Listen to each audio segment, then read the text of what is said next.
SIDA, c'est le syndrome d'immunodéficience acquise. Le SIDA est évalué par le nombre des particules virales dans le plasma, donc par la charge virale.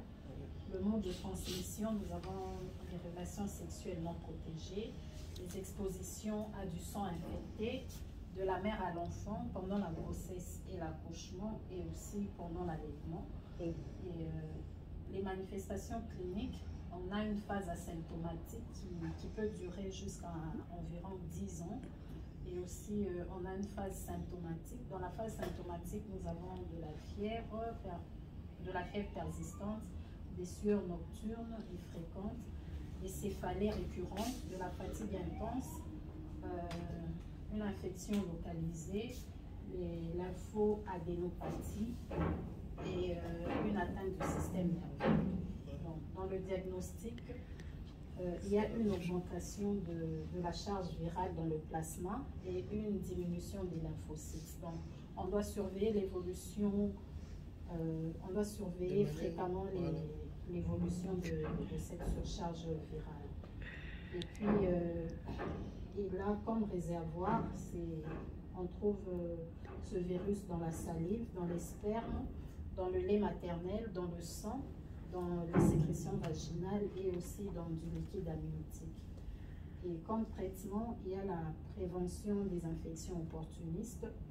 Il y a aussi, on va surveiller l'évolution, comme je l'ai dit tantôt, de la charge virale. Il y a aussi de l'enseignement. La prévention qui passe par l'enseignement.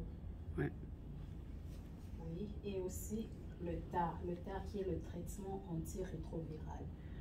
Donc, on n'a pas fini, on devait chercher les médicaments. C'est écrit, ça dépend des pays aussi, le TAR.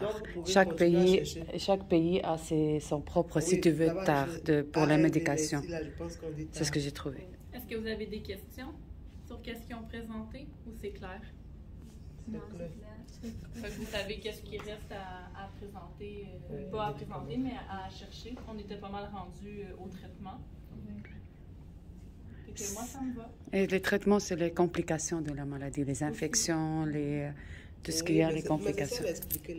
Oui, c'est ce qu'elle a expliqué. J'ai déjà eu un patient qui était atteint de SIDA, puis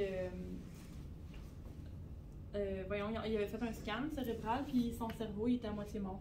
On voyait la moitié du cerveau qui était plus là du tout. C'est dangereux. C'est un patient